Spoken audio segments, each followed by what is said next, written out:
नमस्कार and welcome to Curiously Education. मैं हूं Prashant Mawani. I hope you all are doing good. दोस्तों, आज हमारे टेबल के ऊपर है new travel rules. International travel को लेकर भारत सरकार ने कुछ बदलाव किए हैं। तो क्या है ये बदलाव, फिर मॉनेटरी पॉलिसी के बारे में डिस्कस करने वाले हैं। शक्तिकांता दास जो हमारे आरबीआई के गवर्नर साहब हैं, उन्होंने क्रिप्टो क्रेज के बारे में कुछ अपने व्यू पॉइंट्स दिए हैं। और फिर लास्ट में हम सेसेस एंड सर्च चार्जेस के बारे में भी बात करने वाले हैं। आज के पीडीएफ को डाउनलोड करने के लिए check out my Telegram channel. You can follow me on Insta, Facebook and Twitter as well. दिन की शुरुआत पॉजिटिव कोट से कीजिए। चेक आउट क्यूरियसली फॉरएवर, ये सभी बड़े पॉडकास्ट प्लेटफॉर्म्स पर अवेलेबल हैं।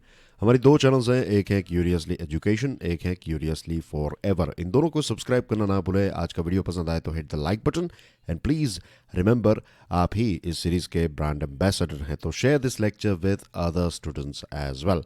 दोस्तों, भारत सरकार ने न्यू ट्रैवल रूल्स इश्यू किए हैं। इसमें 82 कंट्रीज़ का एक लिस्ट है। इसमें यूएसए हैं, यूके हैं, फिर यूरोपियन यूनियन के बहुत सारे देश हैं, साउथ ईस्ट एशियन नेशंस यानी कि आसियान के देश, और ऑस्ट्रेलिया भी इसमें इंक्लूडेड हैं। तो ऐसे बहुत सारे देश से अगर हमारे देश आने वाले जो व्यक्ति हैं, तो उनको दो में से एक चीज़ करनी पड़ेगी। या तो आप अपना जो नेगेटिव कोविड-19 आरटी-पीसीआर रिपोर्ट है, इसको एयर सुविधा पोर्टल पर अपलोड कर दीजिए। अगर आपने दोनों डोजेस जो हैं वैक्सीन के नहीं लिए हैं, तो आई मीन टू से कि एक डोज लिया है और सेकंड डोज नहीं लिया है, तो आपको कोविड-19 आरटी-पीसीआर रिपोर्ट जो है वो अपलोड करना पड़ेगा कि आप नेगेटिव हैं। और अगर आप ये नहीं करना चाहते, then what you can do is, आपका फुल अगर प्राइमरी वैक्सीनेशन हो चुका है, इन द सेंस कि आपने फर्स्ट और सेकंड डोज ले लिए हैं, तो बस ये सर्टिफिकेट जो है वो आप एयर सुविधा पोर्टल पर अपलोड कर दीजिए। You can easily travel to India. अब ट्रैवल एंड टूरिज्म इंडस्ट्री ने इस डिसीजन को वेलकम किया है और सरकार को ये भी कहा है कि जो इंटरनेशनल फ्लाइट्स के ऊपर शेड्यूल्ड रेस्ट्रिक्शंस हैं, तो इन सारी चीज़ों को भी अब लिफ्ट कर देना चाहिए। हमने देखा कि थर्ड वेव जो है उसमें केसेस तो आ रहे थे, लेकिन इतना कोई हार्मफुल नहीं था। जो सेकंड वेव में जो डैमेज पूरी दुनिया को देखने को मिला है, वो वाला डैमेज जो है वो थर्ड वेव में हमें देखने को नहीं मिला है। And thanks to vaccination, thanks to knowledge, हमें पता भी चल गया कि कौन कौन सी चीज़ें हमें फॉलो करनी चाहिए। तो थोड़ा बहुत कोविड के साथ जो अनुभव हो गया लोगों का, तो इन सारी चीज़ों ने बेसिकली ओमिक्रॉन को एक प्रकार से हराने में काफ़ी एक इम्पोर्टेंट रोल प्ले किया है। अभी भी ये चीज़ ख़त्म नहीं हुई है। 2022 पूरा जो है वो हमें बहुत ही संभाल कर रहना होगा, लेकिन जो चीज़ें डेंजरस थी उतनी नहीं है। अब ट्रैवल एंड टूरिज्म इंडस्ट्री के बारे में मैंने कई बार बातचीत की है, लेकिन अगेन इसकी एक रिपीट वैल्यू है। तो अगेन मैं यही चीज़ आपको याद दिलाना चाहता हूँ कि ट्रैवल एंड टूरिज्म इंडस्ट्री में एविएशन सेक्टर को आप ले लीजिए। जो प्लेन्स हैं, एरोप्लेन्स बनाते हैं वो कंपनी, फिर उनकी मेंटेनेंस की कंपनी, फिर जो लगेज कंपनी है, राइट। आप जो बैग्स खरीदते हैं, ट्रैवल एंड टूरिज्म इंडस्ट्री के साथ ही जुड़ी हुई है, तो कितनी सारी बैग्स मिलती हैं, ये वो कपड़े, फिर खाना पीना, राइट। जो एयरपोर्ट पर खाना पीना बेचते हैं, जो आपके एरोप्लेन तक खाना पीना पहुँचाते हैं, फिर एयर होस्टेस और पायलट के training institutes, then we have hotels जो हैं। तो कितनी सारी इंडस्ट्रीज़ आप देख लीजिए, ट्रैवल एंड टूरिज्म इंडस्ट्री का पार्ट हैं। और जब ट्रैवल एंड टूरिज्म के ऊपर रिस्ट्रिक्शंस होता है, तो ये सारी इंडस्ट्रीज़ जो हैं वो अफेक्ट हो जाती हैं। और ये सारी इंडस्ट्रीज़ की खास बात ये है कि इन इंडस्ट्री में क्वालिटी जॉब्स जो हैं वो काफ़ी अच्छी होती हैं। गुड क्वालिटी जॉब्स क्रिएट करने की क्षमता है इस इंडस्ट्री में। तो ये एक गुड न्यूज़ है for our economy, for the world economy, क्योंकि कोई फॉरेन का बिजनेसमैन या फिर बिजनेस वूमन भारत जब आते हैं, तो वो कुछ ना कुछ काम करने के लिए, अपना इन्वेस्टमेंट करने के लिए यहाँ पर आते हैं। Same thing goes with our people. जो हमारे लोग यहाँ से बाहर जाते हैं, तो वो कुछ बिजनेस और ये सारी चीज़ें करने के लिए, लेकिन रेस्ट्रिक्शंस जब होते हैं तब चीज़ें नहीं हो पाती। हाँ, फ़ोन पर बातचीत होगी, लेकिन जो फिज़िकली वहाँ पर जाना, किसी की आंखों में आंख डालकर मीटिंग करना, वो सारी चीज़ों की जो बात है वो आज भी उतनी ही वैल्यूबल हैं। और ये कोविड के समय पर ट्रैवल एंड टूरिज्म जो है वो सबसे ज़्यादा प्रभावित होने वाली इंडस्ट्री, सबसे ज़्यादा प्रभावित होने वाले सेक्टर में से एक थी। Passengers will be screened upon arrival. ऐसा नहीं है कि पैसेंजर को स्क्रीन नहीं किया जाएगा, yes you will be screened upon arrival. अगर आप नेगेटिव हैं then there is no need for quarantine. आप बिंदास एयरपोर्ट को छोड़कर अपना काम जो है वो स्टार्ट कर सकते हैं। इन केस अगर आप में कोई सिम्टम्स देखे गए तो फिर आपकी टेस्ट होगी, और टेस्टिंग के बाद जो है अगर पॉजिटिव हैं, आप कोविड पॉजिटिव हैं, तो फिर आपको क्वारंटीन किया जा सकता है। अगर आप पॉजिटिव नहीं है, नेगेटिव हैं, then you can leave. Randomly 2% जितने पैसेंजर्स जो हैं उनको टेस्ट भी किया जाएगा। Airline body international air transport association has also called for removal of all travel barriers for passengers fully vaccinated with World Health Organization approved vaccine। ये जो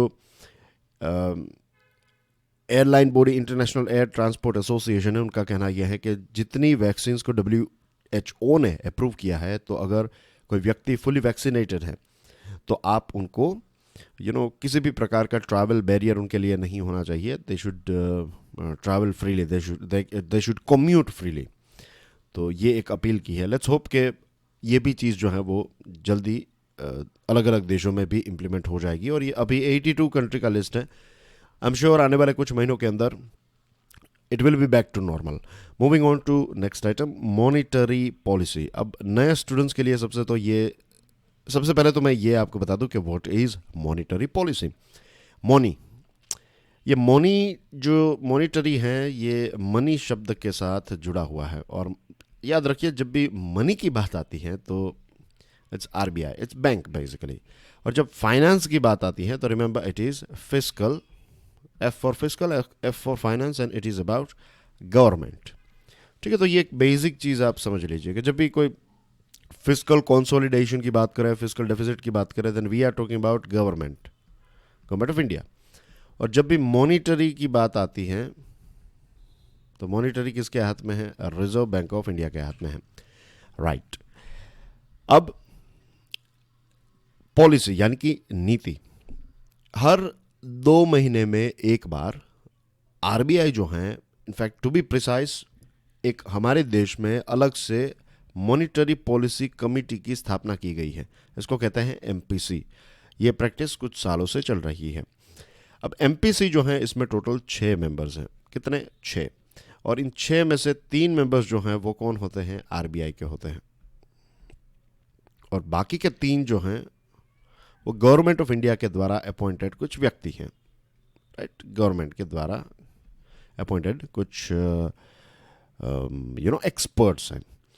अब रिजर्व बैंक ऑफ इंडिया के ये जो 3 मेंबर हैं, उसमें से एक मेंबर जो हैं वो हैं रिजर्व बैंक ऑफ इंडिया के गवर्नर शक्तिकांता दास साहब, या फिर जो भी गवर्नर होते हैं वो भी इस MPC का पार्ट होते हैं। डिसीजंस कैसे लिए जाते हैं? डिसीजंस जनरली जो हैं वो मेजॉरिटी से ही लिए जाते हैं, लेकिन वोटिंग करने की हर बार ज़रूरत नहीं पड़ती। अगर किसी टॉपिक पर 6 के 6 लोग ये कहते हैं कि नहीं, हमें इसमें आगे बढ़ना चाहिए, यस लेट्स से, तो फिर वो यस हो जाता है। 6 के 6 लोग कहते हैं कि नो, तो फिर वो नो हो जाता है। अगर लेट्स से कि 3 लोग ये कहते हैं कि यस और 3 लोग कहते हैं नो, तब क्या होगा? तब जो RBI के गवर्नर कहेंगे वो फाइनल होगा।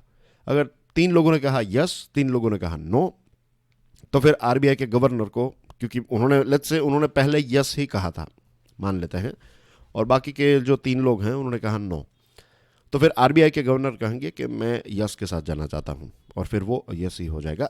दिस इज रेयरली, मीन्स अभी तक इसका इस्तेमाल नहीं हुआ है, लेकिन आपको सिर्फ समझा रहा हूं कि ऐसे डिसीजंस लिए जाते हैं MPC के द्वारा, मॉनिटरी पॉलिसी कमेटी के द्वारा। तो हर 2 महीने में एक बार बाई मंथली, बाई का मतलब होता है 2, राइट। यूनी यानी कि 1, बाई यानी कि 2, ट्राई यानी कि 3, राइट, क्वाड यानी कि 4।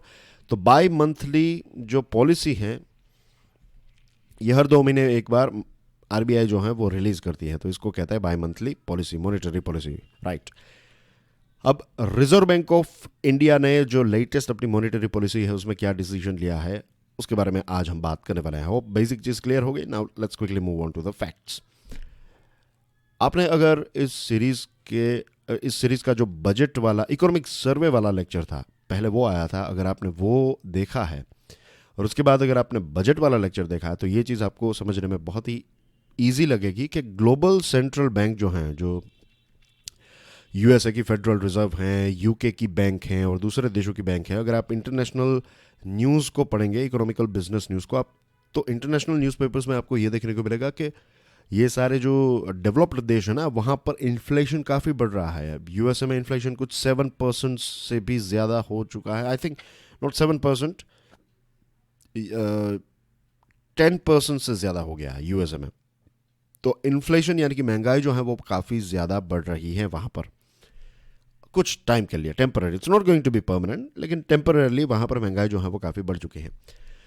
तो पैसों के फ्लो को कंट्रोल करने के लिए वहाँ की जो सेंट्रल बैंक है वो क्या करेगी, वो इंटरेस्ट रेट को इंक्रीज करेगी।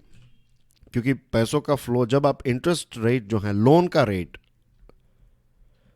जब कम होता है, एक अच्छे दर पर अगर आपको लोन मिल रही है तो आप लोन लेंगे, लेकिन अगर लोन के रेट को इंक्रीज किया जाए तो फिर आप लोन नहीं लेंगे। तो कहीं ना कहीं ये लोन का रेट इंक्रीज डिक्रीज क्यों किया जाता है, ताकि पैसों के फ्लो को इंक्रीज और डिक्रीज किया जा सके। अब बहुत ज़्यादा पैसों का फ्लो है और महंगाई बढ़ रही है तो फिर आपको पैसों का जो फ्लो है उसको कम करना पड़ेगा। तो वही चीज़ जो है वो ग्लोबल सेंट्रल बैंक्स कर रही है। लेकिन भारत की बैंक ने जो है वो ऐसा नहीं किया। Reserve Bank of India split ranks with global central banks to fuel a durable economic recovery by maintaining a standstill on key interest rates and an accommodative monetary stance. Accommodative monetary stance का मतलब ये होता है कि अगर growth को support करने के लिए पैसों का फ्लो और ज़्यादा बढ़ाना पड़े, पैसे और ज़्यादा इंजेक्ट करने मार्केट में, या फिर लिक्विडिटी को इंक्रीज करना पड़े, तो इस चीज़ को करने के लिए आरबीआई जो है वो तैयार है। इसको कहते हैं एकोमोडेटिव मॉनिटरी स्टैंस। और ग्लोबल सेंट्रल बैंक्स क्या कर रही है, वो इंटरेस्ट रेट को बढ़ा रही है और वो पैसों को कंट्रोल कर रही है। लेकिन हम यहाँ पर ऐसा नहीं कर रहे हैं। आरबीआई ने क्या किया कि जो इंटरेस्ट रेट था वही रखा, और जो हमने इंटरेस्ट रेट रखा है वो इस हिसाब से रखा है कि हम फिलहाल इन्फ्लेशन को टारगेट नहीं कर रहे हैं, हम महंगाई को कंट्रोल करने की कोशिश नहीं कर रहे हैं, हम फिलहाल ग्रोथ को और ज़्यादा बूस्ट करने की कोशिश कर रहे हैं। तो जब आप अपनी कार चला रहे हैं या फिर मोटरसाइकिल चला रहे हैं, तो अगर आपको पिकअप पकड़ना है, अगर आपको और ज़्यादा स्पीड अचीव करनी है, तो आप क्या करेंगे, आप और ज़्यादा एक्सेलरेट करेंगे। जब आप एक्सेलरेट करते हैं, that means you are injecting more fuel. तो वैसे ही आरबीआई अगर इकोनॉमिक ग्रोथ को फिलहाल टारगेट कर रहा है, तो वो ज़्यादा फ्यूल यानी कि ज़्यादा लिक्विडिटी जो है वो मार्केट में रखने के लिए तैयार हैं। अब ज़्यादा लिक्विडिटी रखेंगे या फिर ज़्यादा फ्यूल आप इंजन में ऐड करेंगे तो एवरेज आपकी कम आएगी, बट दैट्स फाइन। फिलहाल आपको एवरेज से मतलब नहीं है, आप क्या चाहते हैं कि एक स्पीड मेंटेन कर लूँ, उसके बाद मैं एवरेज के ऊपर फोकस करूंगा। तो यही चीज़ रिजर्व बैंक ऑफ इंडिया कर रही है। आरबीआई ने यह कहा कि जो फैक्टर्स जिसकी वजह से एडवांस्ड इकोनॉमीज में, डेवलप्ड कंट्रीज में जो प्राइस इंक्रीज हो रही है, उनके रीजंस और भारत में जो इन्फ्लेशन है, इनके दोनों के रीजंस जो हैं वो टोटली डिफरेंट है। तो वो जो कर रहे हैं वो कॉपी पेस्ट हम यहाँ पर नहीं कर सकते। इकोनॉमिक ग्रोथ की बात करें तो ये फोरकास्ट है कि नेक्स्ट ईयर 7.8% से हमारी इकोनॉमी जो है वो एक्सपांड होगी। इकोनॉमिक सर्वे में 8 to 8.5% बताया गया था, और inflation was projected to trend down to 4.5% next year from 6% in the current quarter. फिलहाल इन्फ्लेशन जो है वो 6% के आसपास है, लेकिन नेक्स्ट फाइनेंशियल ईयर जो है ये 4.5 के आसपास आ जाएगा। तो यहाँ पर देखिए डिसीजन जो एमपीसी है, मॉनेटरी पॉलिसी कमेटी, इसने कैसे लिया है, यूनानिमसली, यानी कि 6 के 6 मेंबर ने कहा कि पॉलिसी रेपो रेट जो है उसको 4% जैसे था वैसे ही रखते हैं। रिवर्स रेपो रेट जो है उसको भी 3.35% जैसा था वैसे ही रखा, और मार्जिनल स्टैंडिंग फैसिलिटी जो है उसको भी, उसके रेट को भी 4.25% ही रखा है।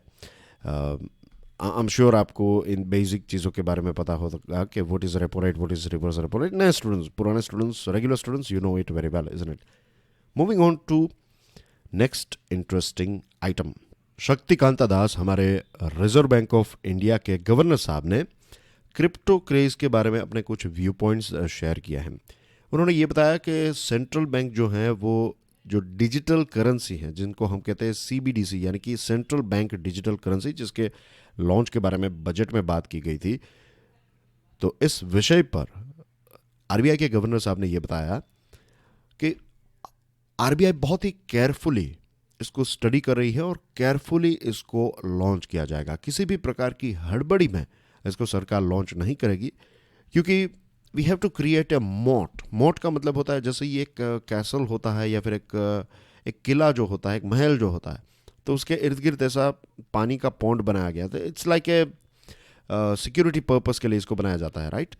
तो वैसे ही साइबर अटैक्स और काउंटर फिटिंग यानी कि डुप्लीकेट फिट, डिजिटल ऐसी सीबीडीसी ना आ जाए, इन सारी चीज़ों को फाइट करने के लिए प्रॉपर टेक्नोलॉजी को स्टडी किया जा रहा है। मल्टीपल टेक्नोलॉजी के ऑप्शंस हैं, उसमें से जो best option, best suitable option जो होगा उसको गवर्नमेंट या फिर आरबीआई जो है वो सिलेक्ट करेगी और उसके बाद ही उनको लॉन्च किया जाएगा। Private crypto currencies like bitcoin और इथेरियम और जो भी दूसरे कॉइन्स हैं, उनके बारे में उन्होंने ये बताया कि ये फाइनेंशियल और इकोनॉमिक स्टेबिलिटी के लिए एक बहुत बड़ा चैलेंज और एक बहुत बड़ा ख़तरा जो है वो पोज करते हैं, ये प्राइवेट करेंसीज, ये प्राइवेट क्रिप्टो करेंसी। और उन्होंने, जैसे मैंने आपको बताया, उन्होंने कहा कि we launched would not be launched in a hurry to ensure adequate safeguard। जब तक ये प्रॉपर सेफगार्ड ना हो जाए, सारी चीज़ें सॉर्ट आउट ना हो जाए, तब तक सीबीडीसी को लॉन्च नहीं किया जाएगा। You will be surprise to know, I was surprise to know this fact कि टीबी रविशंकर जो deputy governor Reserve Bank of India ने, उन्होंने ये बताया कि पिछले लगभग 2 सालों से सीबीडीसी के ऊपर आरबीआई जो है वो काम कर रही है। हमें लगा कि बजट के बाद इन्होंने स्टार्ट किया होगा, लेकिन ऐसा नहीं है। लंबे समय से, लगभग 2 साल से, 18 to 24 मंथ्स, डेट से 2 साल का समय हो गया है कि रिजर्व बैंक ऑफ इंडिया जो है वो सीबीडीसी को स्टडी कर रही है। जैसे हमारी सेंट्रल बैंक नॉर्मल जो एक फिएट करेंसी होती है हमारे हाथ में, जो पैसे हैं कागज़, राइट, वैसे ही ये डिजिटल करेंसी होगी। और जो दूसरी क्रिप्टो करेंसीज अभी जो मार्केट में हैं, तो इन क्रिप्टो करेंसीज की कोई ऐसी अंडरलाइंग एसेट नहीं है। ये सिर्फ एक प्रकार से हाइप है। लोगों ने एक चीज़ को चेज करना स्टार्ट कर दिया और फिर उसकी वैल्यू जो है वो ऐसे ही बिल्डअप हो रही है, उसके बैकअप में कुछ नहीं है। आज अगर क्रिप्टो करेंसी या लेट्स से कि बिटकॉइन जो है उसको शट डाउन किया जाए, तो आपको कहाँ से पैसे मिलेंगे? तो इसके बारे में दास साहब जो हैं उन्होंने एक वार्निंग दी है। मैं आपको एक और इंटरेस्टिंग इसी चीज़ के साथ, जिसको कहते हैं एक प्रकार का बबल जो कहते हैं ना, इकोनॉमिक बबल, तो उसका एक टॉपिक, इंटरेस्टिंग टॉपिक मैं आपके लिए लेकर आऊँगा क्यूरियसली फॉर एवर में। जल्दी लेकर आऊँगा, कोशिश करूँगा कि आपको 2-3 दिनों के अंदर वो टॉपिक जो है वो मिल जाए। बहुत ही इंटरेस्टिंग चीज़ आपको जानने को मिलेगी। सेसेस एंड सरचार्जेस के बारे में बात करते हैं। निर्मला सीतारमन जी ने इंडस्ट्री को ये कहा है कि आप ग्रेसफुली, यानी कि इस चीज़ को आप एक्सेप्ट कर लीजिए। रेट्रोस्पेक्टिव अमेंडमेंट जो बजट में डाला गया है, रेट्रोस्पेक्टिव यानी कि पुराने पॉइंट ऑफ व्यू से। Now let me throw some more light on it. मान लीजिए कि आप टैक्स पे कर रहे हैं, तो 2020 का आपने टैक्स पे कर दिया, फिर 2021 का आपने टैक्स पे कर दिया, 19 का पे कर दिया था आपने, और स्टार्टिंग आपने से 2011 से आपने टैक्स पे किया, फिर 11, 12, 13, 14, 16, यहाँ तक 2021 तक का टैक्स जो है वो आपने पे कर दिया है। तो ये सारी चीज़ें रेट्रोस्पेक्टिव हो गई ना, अब आपका पास्ट हो गई है, राइट। यहाँ पर ही आपने पे कर दिया। Now we are in 2022, okay.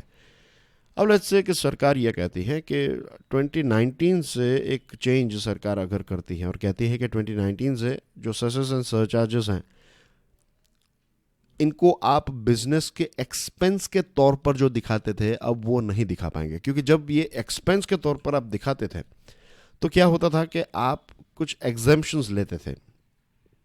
Business जो है उसमें जो भी खर्चा होता है, आपने देखा होगा कि जो बिजनेस वाले होते हैं वो क्या करते हैं कि पेट्रोल भी अगर उन्होंने अपनी कार में डलवाया, तो फिर वो उनके बिल्स लेंगे और फिर अपने बिल्स जो हैं वो अकाउंटेंट को देंगे, ताकि वो सारा जो एक्सपेंस है वो बात उसमें से हटाया जाता है। उसको फिर फाइनली जो है वो अपना प्रॉफिट जो है उसमें से उन सारी चीज़ों को कम किया जाता है, ताकि प्रॉफिट जो है मीन्स ये सारे मीन्स अकाउंट्स भी क्लियर रहें, और दूसरी चीज़ ये कि आपका जो भी फाइनल प्रॉफिट होगा, नेट प्रॉफिट, उसके ऊपर आप टैक्स पे करेंगे। तो ऐसे सारे एक्सपेंसेस जो होते हैं उससे आपको ये बेनिफिट मिलता है। लेकिन सरकार ने क्या कहा कि ये जो हेल्थ और एजुकेशन सेस हैं उसको एज ए बिजनेस एक्सपेंडिचर के तौर पर अब नहीं देखा जाएगा। ये बजट में अनाउंस किया गया था, रेट्रोस्पेक्टिव अमेंडमेंट किया है। तो पिछले कुछ सालों के भी अगर थोड़े बहुत पेमेंट्स जो आपने एग्जाम्पशन के तौर पर लिए थे, तो फिर यू हैव टू पे इट, तो इनको थोड़ा एक्सेप्ट कर लो, ऐसा निर्मला सीतारमण जी ने इंडस्ट्री को अपील की है कि भाई आप, ये छोटी सी बात है, इसको एक्सेप्ट कर लो। एक प्रकार से रिक्वेस्ट, एक प्रकार से एक नॉट सॉर्ट ऑफ इनफॉर्मल आदेश भी है सरकार का कि इसमें और ज़्यादा हमें वो चीज़ करने की ज़रूरत नहीं। अब गवर्नमेंट ऑफ इंडिया ने सेसेस और सरचार्जेस के माध्यम से बहुत सारा रेवेन्यू जो है वो कलेक्ट किया है। और देखिए, रोड्स पर सेस लगते हैं, पेट्रोल एंड डीजल पर हैं, दूसरे बहुत सारी ऐसे स्वच्छता सेस एक्सेट्रा, ये सारे सेसेस जो हैं वो चल रहे हैं। हमारे देश का जो संविधान है उसमें आर्टिकल 270 है। पे अटेंशन हियर, ये बहुत इंपॉर्टेंट कॉन्सेप्ट है। ये आर्टिकल 270 जो है उसमें ये कहा गया है कि सेंट्रल गवर्नमेंट जो है ये नया सेस और सरचार्ज जो है वो ऐड भी कर सकती हैं, और इनमें से जो पैसे आए उनको अपने पास रख भी सकती हैं, लेकिन ये टेम्पररी पर्पस के ही इसका इस्तेमाल हमें करना है। लेकिन एक्चुअली में ये होता है कि एक सेस ऐड किया, फिर सरकार इसको बंद नहीं करती है, ये चलता रहता है, फिर उसके बाद दूसरा सेस, उसके बाद और एक सेस। तो ऐसे बहुत सारे सेसेस एंड सरचार्जेस जो हैं वो आज हमारे देश में हो गए, और सेंट्रल गवर्नमेंट को करोड़ों रुपए जो हैं हर साल इसमें से मिलते हैं। अब राज्य सरकारों को ये पैसे जो हैं वो नहीं दिए जाते, क्योंकि सेसेस एंड सरचार्जेस के जो पैसे हैं ना, वो सिर्फ सेंट्रल गवर्नमेंट अपने पास, अगर सेंट्रल गवर्नमेंट को देने हैं तो ठीक है, लेकिन जैसे नॉर्मल जो रेवेन्यू है उसमें से जो फाइनेंस कमीशन रेकमेंड करता है और इसके बाद जो 42% दिया जाता है, तो ऐसा नहीं है। इसमें सेसेस एंड सरचार्जेस जो हैं वो अगर सेंट्रल गवर्नमेंट को लगेगा कि देने हैं तो ही देंगी, वरना देने की ज़रूरत लीगली कहीं पर नहीं लिखा है कि आपको इनमें से पैसे जो हैं वो उनको देने पड़ेंगे। अब स्टेट्स जो हैं उन्होंने भी कोविड के टाइम पर मेडिकल एक्सपेंस में और इन सारी चीज़ों में बहुत एक्सपेंस किया है, तो अब उनको भी ग्रोथ की आवश्यकता है, उनको भी और ज़्यादा पैसे खर्च करके, जैसे कि एजुकेशन, हेल्थ केयर, इन सारी चीज़ों में पैसे खर्च करने पड़ेंगे। तो सेंट्रल गवर्नमेंट अगर इनमें से कुछ पैसे उनको देती हैं तो फिर राज्य सरकार जो है वो खुश रहेगी और इसका विरोध नहीं करेगी, वरना फिर राज्य सरकारें जो हैं वो कंप्लेन करती रहती हैं, और वो उनकी कंप्लेंट भी गलत नहीं है कि आप चीज़ों के ऊपर, बहुत सारी चीज़ों के ऊपर सेस डाल रहे हैं और फिर ये पैसे जो हमारे साथ शेयर भी नहीं करते। दूसरा जो एक पॉइंट ऑफ व्यू है वो ये भी है कि आज भी पेट्रोलियम और इलेक्ट्रिसिटी जो है वो जीएसटी का पार्ट नहीं है। तो अगर राज्य सरकारें ये पेट्रोलियम और इलेक्ट्रिसिटी को जीएसटी का पार्ट बनाने में राज़ी हो जाए, तो रेवेन्यू कलेक्शन जो है, मीन्स ये चीज़ें पे फिर फाइनली जो है वो डिविजिबल पूल में उनके पास भी पैसे उतने ही आएंगे। लेकिन क्योंकि ये डायरेक्टली स्टेट गवर्नमेंट्स इसमें पैसे कलेक्ट करती हैं, तो ये उनको सेंट्रल गवर्नमेंट को नहीं देने पड़ते, तो वो भी जब उनकी खुद की बात आती है तो वो भी इस प्रकार का रेवेन्यू जो है वो नहीं छोड़ते हैं। लेकिन एक चीज़ तो है कि मीन्स गवर्नमेंट की बात सुने तो गवर्नमेंट को सेसेस और ये सारी चीज़ें चाहिए डेवलपमेंट के लिए, लेकिन एक साधारण व्यक्ति जो होता है, एक आम आदमी जो है, वो ये सेस और सारी चीज़ें पे करके के काफ़ी मर जाता है, उसके हाथ में कम पैसे रहते हैं। तो ज़्यादा पैसे अगर लोगों के हाथ में रहेंगे तो वे वैसे भी ज़्यादा पैसे खर्च करेंगे, तो सरकार को इसके बारे में सोचना चाहिए। एनीवे, जो मैंने आपको प्रश्न पूछा था तो उसका आंसर है 14.8 बिलियन पाउंड्स। ये यूके की सरकार का एक एनालिसिस है। आत्मनिर्भर भारत रोजगार योजना, ये एक सामाजिक स्कीम है, और ये किस चीज़ के साथ जुड़ी हुई है? Maternity benefits, pension benefits for economically weaker section, rural credit, या फिर क्रिएटिंग न्यू जॉब्स? बताइए इसका राइट आंसर क्या है। दोनों चैनल्स को सब्सक्राइब करना ना भूलें। आज का वीडियो पसंद आया तो hit the like button, don't forget to subscribe and share this lecture with other students. See you soon, enjoy your studies. जय हिंद।